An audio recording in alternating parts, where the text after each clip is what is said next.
Hello everyone, मैं Amit Kumar, faculty of general awareness, आप सभी लोगों का स्वागत करता हूं इसरो एकेडमी के इस ऑफिशियल यूट्यूब चैनल पर। दोस्तों, इसरो एकेडमी आज से एक नया वीडियो का कड़ी शुरू कर रहा है और वो है डेली करंट अफेयर्स का। ठीक है, तो अब आपको आज से रोज करंट अफेयर्स की क्लास ऑनलाइन वीडियो के फॉर्म में मिलता रहेगा। लेकिन एक बात और बोलना चाहूंगा कि ये क्लास आपको मॉर्निंग में 7:30 बजे यानी सुबह 7:30 बजे ही मिलेगा, रोज का रोज। आज थोड़ा लेट हो गया क्लास लाने में कुछ टेक्निकल एरर्स की वजह से, इसके लिए एक्सट्रीमली सॉरी, और उम्मीद करते हैं कि आगे ऐसा नहीं होगा। एक बात और मैं आपको बता दूं कि ये जो आपकी क्लास होगी, ये क्लास आपका मंडे टू सैटरडे होगा। ठीक है, मंडे टू सैटरडे 7:30 पर हम लोग हाजिर होंगे आपके सामने डेली करंट अफेयर्स की क्लास लेकर। अब बात आती है संडे का, तो संडे को आपका करंट अफेयर्स की क्लास होगी, लेकिन वो वीकली क्लास होगी। जो हम लोगों ने पिछले 6 दिन में डिस्कस किया होगा करंट अफेयर्स को लेकर, उसी डिस्कशन को हम लोग आगे बढ़ाएंगे, उसी पर डिस्कशन करेंगे, ताकि वीकली भी हमारा करंट अफेयर कंप्लीट होता चले। और जब ये मंथ कंप्लीट हो जाएगा तो फिर मंथली करंट अफेयर का भी एक वीडियो हम आपके बीच में लेके आएंगे। ठीक है, तो आज का करंट अफेयर, चूंकि आज का डेट क्या है, तो आज का डेट जो है वो क्या है, 13 जुलाई। तो आज का वीडियो हम लोग शुरू करते हैं। ठीक है, तो चलिए आज का 13 जुलाई का वीडियो शुरू करते हैं।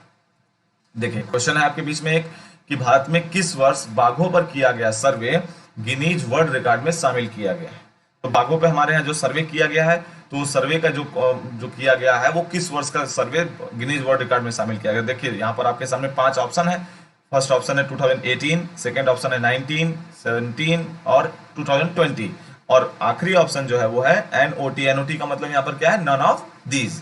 ठीक है, इनमें से कोई नहीं। तो जो राइट आंसर है वो क्या है, 2018, 2018 में किए गए बाघों पर जितने भी जो जो सर्वे किया गया था वो हमारे यहाँ गिनीज वर्ल्ड रिकॉर्ड में शामिल किया गया। इसका रीजन क्या है, क्योंकि 2018 में हमारे यहाँ सबसे अधिक एरिया पर, विश्व के सबसे अधिक एरिया पर बाघों पर सर्वे किया गया था।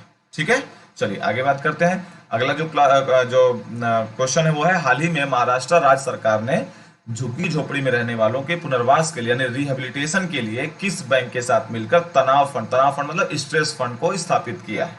ठीक है, तो किसने किया है, तो यहाँ पर ध्यान रखेंगे। देखिए, यहाँ का जो राइट आंसर वो क्या, आंसर आपका बी, यानी कि एसबीआई के साथ मिलकर इन्होंने झुग्गी झोपड़ी में रहने वाले, जो स्लम एरिया में रहने वाले जितने भी लोग होते हैं मुंबई और महाराष्ट्र साइड में, उनके लिए स्ट्रेस फंड को रिहेबिलिटेट के लिए किया है। जी ध्यान रखिएगा, ये फिर से शुरू किया गया, इसके पहले भी वहां चला करता था।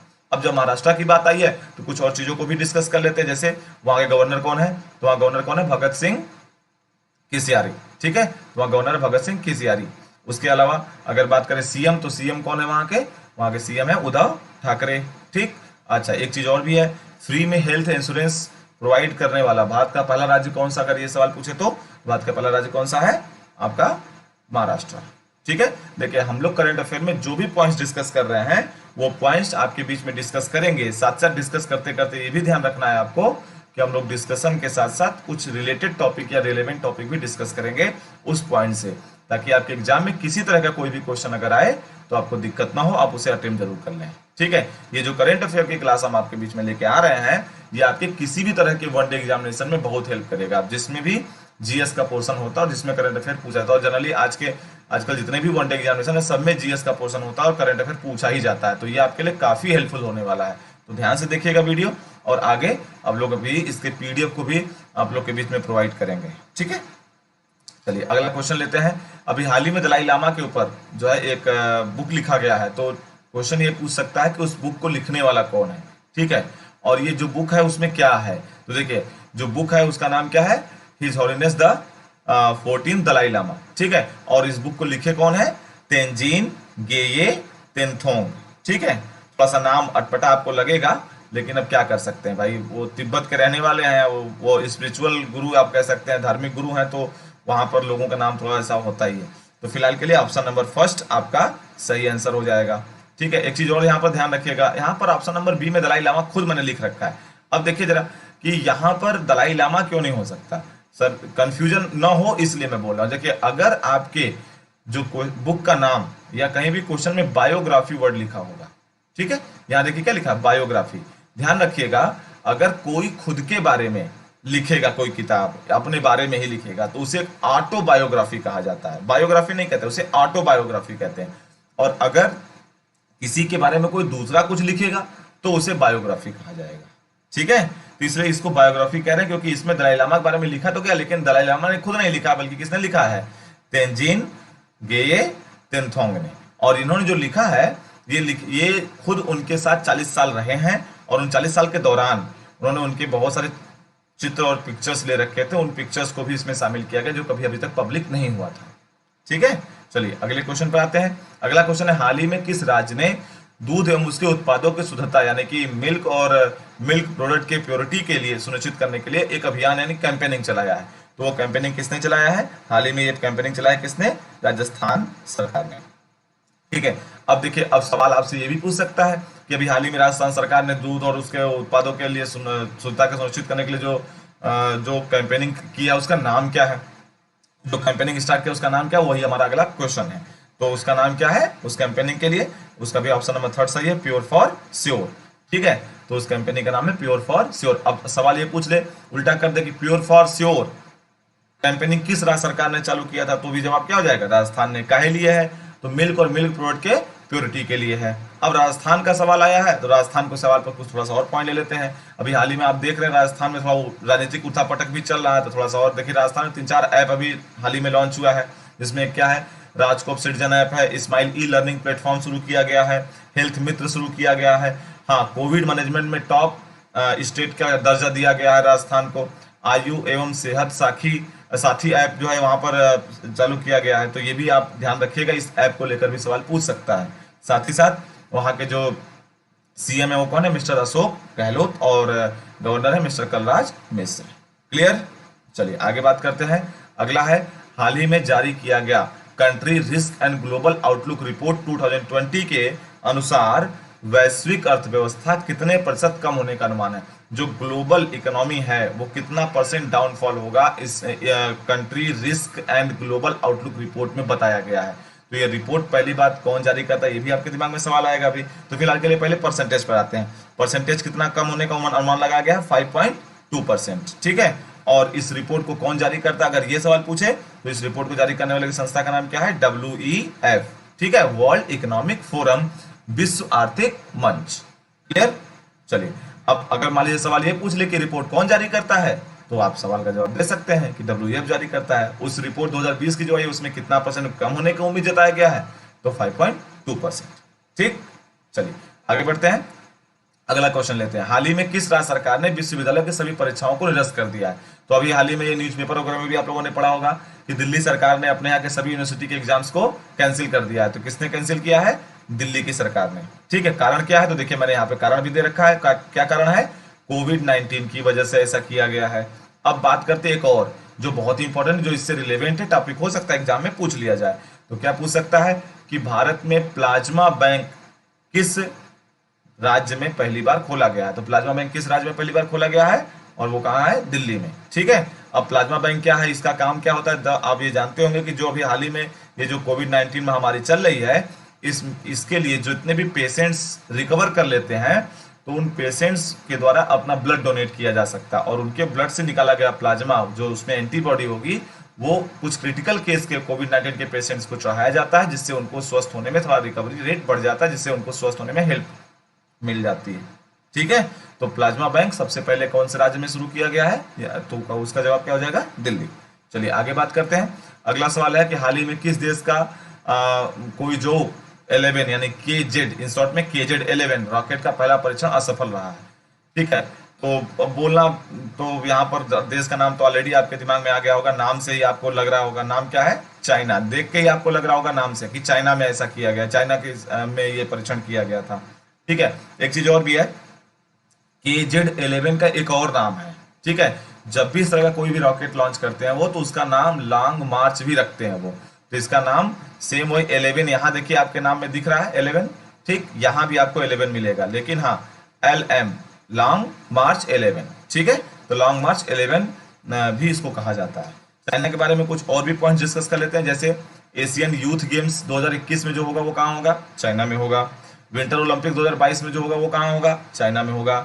19th एशियन गेम्स 2020 भी कहाँ होगा? चाइना में होगा। अच्छा, इसका मैस्कॉट का नाम क्या है? तो मैस्कॉट मतलब क्या होता है? शुभांकर। ठीक है, एक तरह से कह सकते हैं कि उस गेम के लिए, उस पर्टिकुलर गेम के लिए बनाया गया लोगो। ठीक है, तो वो जो शुभांकर होगा या मैस्कॉट जो है उसका नाम क्या है? Smart triplets. ठीक है, स्मार्ट ट्रिपलेट्स जो है उस शुभंकर का नाम है, और ये देखिए शुभंकर है उसका, मैंने उसका फोटो भी दे रखा है। वहीं एशियन पैरा गेम्स 2022 भी होना है कहाँ पर, चाइना में, और इसके मैस्कॉट का नाम क्या है, फेई फेई। फेई फेई क्या है, एक डिवाइन बर्ड का फोटो के माध्यम से बनाया गया था। ये डिवाइन बर्ड को उसका फेई फेई नाम दिया गया है और उसको बनाया गया है इसका मैस्कॉट। ठीक है, वहीं अगर आगे बात करें तो चाइना ने भी हाल ही में, आप देखें, चाइना ने भी हाल ही में एक डिजिटल करेंसी भी लॉन्च किया जिसका नाम क्या है, डीसीईपी। डीसीपी फुल फॉर्म क्या है, digital currency for electronic payment. ठीक, ये फुल फॉर्म भी ध्यान रखिएगा, एग्जाम में आ सकता है, यहाँ से एक नंबर आपको मिल जाएगा। ये तो जो मैंने अभी आपको बताया, जितने भी एशियन गेम्स है, विंटर ओलंपिक्स है, 19th एशियन गेम्स है, यूथ गेम्स है, ये सब जो है इसमें से एक दो क्वेश्चन आपको देखने को मिल ही जाएगा, ये नहीं हो तो ध्यान रखिएगा इस बात को। अच्छा, अभी हाल ही में चाइना ने मंगल मिशन भी शुरू किया, तो उसका नाम क्या रखा है वो भी मैंने दे रखा है यहाँ पर, देखिए तिएनवेन। ठीक है, तियानवेन 1 उसका नाम दिया गया है। ठीक है, चलिए आगे बढ़ते हैं, अगले क्वेश्चन पर आते हैं। अगला क्वेश्चन क्या है, हाल ही में किस भारतीय सॉफ्टवेयर कंपनी का शुद्ध लाभ अप्रैल से जून यानी फर्स्ट क्वार्टर में कम हुआ है। तो देखिए, टेक महिंद्रा है, विप्रो है, TCS, Infosys, none of these. कौन है, तो टीसीएस का, टीसीएस ने भी बताया है कि उनका जो फर्स्ट क्वार्टर का प्रॉफिट है वो कम हुआ है, और वो कितना कम हुआ देखिए वो भी मैंने बता रखा है, कितना कम हुआ है, 14% कम हो गया है। अच्छा, इसका चेयरमैन का नाम अगर पूछ ले तो इसके चेयरमैन का नाम क्या है, नटराजन चंद्रशेखर। ठीक है, कोई डाउट, बात करते हैं अगले क्वेश्चन की। अगला क्वेश्चन क्या है, देखिए, यूरोपीय देशों के बाद किस देश ने पाकिस्तान अंतर्राष्ट्रीय उड़ानों पर रोक लगाई है। यूरोपीय देशों के बाद किस देश ने लगाई है, ये अगर सवाल पूछे, देखिए इसके पहले यूरोपीय देशों ने पाकिस्तान के इंटरनेशनल फ्लाइट्स पर रोक लगा रखी है। अब एक नया देश कौन सा जुड़ा है, तो किस देश ने लगाया है, यूएसए ने, और उसका कारण क्या बताया, सुरक्षा कारणों की वजह से उन्होंने रोक लगाया है। ठीक है, ये ध्यान रखिएगा।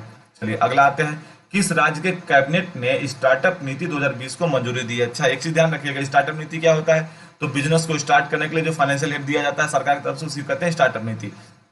तो ये किस राज्य की सरकार कैबिनेट ने दिया मंजूरी, यूपी ने। अब यूपी के बारे में कुछ पॉइंट्स देख लेते हैं। जैसे सबसे पहला कि जहां भी कोविड-19 से रिलेटेड पेशेंट्स आपको मिलते हैं या जिस एरिया में मिलेंगे, उस एरिया के लोगों को आरोग्य सेतु ऐप डाउनलोड करना कंपलसरी कर दिया गया है यूपी में। वर्चुअल यानी कि ऑनलाइन मोड में अदालतों के माध्यम से सुनवाई करने वाला देश का पहला राज्य कौन बना है, वो बना है यूपी। ठीक है, आयुष कवच ऐप बनाने वाला राज्य यूपी, लॉन्च करने वाला राज्य। प्रवासी राहत मित्र ऐप लॉन्च करने वाला राज्य यूपी। ठीक है, बाल श्रमिक विद्या योजना लॉन्च करने वाला राज्य यूपी। गौ हत्या अधिनियम के में संशोधन करने वाला राज्य यूपी। हर्बल रोड प्रोडक्ट भी हमारे देश में यूपी में लॉन्च किया है, यूपी ने लॉन्च किया। तो अब सवाल आता है कि हर्बल रोड प्रोडक्ट क्या है, प्रोजेक्ट क्या है। देखिए, हर्बल रोड प्रोजेक्ट जो है वो ये है कि जब भी हाईवे अब बनेगा तो उस हाईवे के दोनों साइड में हर्बल दवाओं के पौधे लगाए जाएंगे। ठीक है, ये इसका मतलब है। चलिए आगे बात करते हैं। अगला, हाल ही में किस देश ने डीडी न्यूज को छोड़कर बाकी सभी भारतीय न्यूज चैनल पर रोक लगाई है। देखिए, डीडी न्यूज को छोड़कर जितने भी भारत के न्यूज चैनल्स हैं उस पर रोक लगाने वाला जो देश अभी बना वो कौन है, नेपाल। ठीक है, अब जान ही रहते हैं नेपाल से अभी लेकर हम लोग का सीमा विवाद चल रहा था, उसी के मद्देनजर उन्होंने ये स्टेप लिया है। अब बात करते हैं वहां के पीएम और प्रेसिडेंट का। तो पीएम वहां के कौन है, मिस्टर केपी शर्मा ओली, ये जिसके क्या है, प्राइम मिनिस्टर हैं। ठीक है, तो ध्यान रखिएगा उसके पीएम का नाम भी, और उनके प्रेसिडेंट का नाम क्या है, विद्या देवी भंडारी। ठीक, चलिए आगे बढ़ते हैं। अगला है, इकोनॉमिस्ट इंटेलिजेंस यूनिट EIU 2020 की रिपोर्ट के अनुसार एशिया प्रशांत में कैंसर की तैयारी में कौन सा देश पहले स्थान पर है। देखिए, यहाँ पर जो स्थान मिला है, अभी हाल ही में जो रिपोर्ट आई है EIU की, उस रिपोर्ट में पहला रैंक किसको मिला है, ऑस्ट्रेलिया को। दूसरा रैंक किसको मिला है, साउथ कोरिया को। तीसरा रैंक किसको मिला है, मलेशिया को। और भारत को कौन सा रैंक मिला है, 8वां रैंक मिला है। तो अब देखिए, आपसे सवाल क्या पूछ रहा है, पहला, तो आपका जवाब हो जाएगा आंसर ऑप्शन नंबर बी। ठीक है, वैसे भारत का भी आपको ध्यान रखना चाहिए यहाँ पर। ठीक है, इंडिया, यहाँ पर देखिए मैंने बी लिख दिया, ये बी नहीं होगा, बल्कि यहाँ पर क्या होगा, ऑप्शन नंबर सी। तो आपका अगर अगर आपसे पूछ दे कि भारत का कौन सा रैंक है, अगर ये पूछे तो आप किसके साथ जाएंगे, 8वां। ठीक है, 8वां। वैसे आपका राइट आंसर क्या होगा, ऑस्ट्रेलिया, इसको पहला रैंक मिला है। ठीक, चलिए आगे बात करते हैं। विश्व मौसम विभाग संगठन के ताजा जारी किए गए आंकड़ों के अनुसार अगले 5 वर्ष में वैश्विक तापमान कितना डिग्री सेंटीग्रेड या सेल्सियस बढ़ने का बढ़ जाएगा या बढ़ने का अनुमान लगाया गया है। तो अभी जो वर्ल्ड मेट्रोलॉजिकल ऑर्गेनाइजेशन ने भी एक अनुमान लगाया है कि हमारे आने वाले 5 साल में हमारे पूरे विश्व का ग्लोबल वार्मिंग बढ़ने की वजह से पूरे विश्व का जो है तापमान 1.5 डिग्री सेंटीग्रेड बढ़ जाएगा। ठीक है, ये जो उन्होंने कहा है वो किसी लिए आप समझ रहे होंगे, जो आजकल ग्लोबल वार्मिंग बढ़ रहा है, पेड़ों की कटाई, उस तरह से हम लोग ध्यान नहीं दे रहे हैं, तो सारी सब चीज़ों की वजह से है। अच्छा, अब बात करते हैं जो आज का करंट अफेयर रहा। उम्मीद करते हैं कि आपको समझ में आया होगा। किसी भी तरह का कोई दिक्कत परेशानी हो, हमारे डिस्क्रिप्शन बॉक्स में लिंक दे रखा है हम लोगों ने, टेलीग्राम के डिस्कशन ग्रुप का, हमारे फेसबुक पेज का और इंस्टाग्राम पेज का। आप वहां से जाकर हमारे पेज को लाइक कर सकते हैं। और साथ साथ आप किसी भी तरह का कोई सवाल अगर दिमाग में रखते हैं तो उस सवाल को फैकल्टी का नाम लेकर भी और बिना नाम लिए भी आप डायरेक्टली हमारे डिस्कशन टेलीग्राम के डिस्कशन ग्रुप से पूछ सकते हैं। ठीक है, हम आपके लिए हमेशा और हमेशा तैयार हैं। लेकिन एक बात और, अगर ये वीडियो अच्छा लगा और आपको लगता है कि आपके लिए यूजफुल होगा तो इसको लाइक और शेयर करना मत भूलिएगा। ठीक है, अगर चैनल को अभी तक सब्सक्राइब नहीं किया होगा तो प्लीज सब्सक्राइब कर लीजिएगा। तब तक अपना ख्याल रखिए। जय हिंद।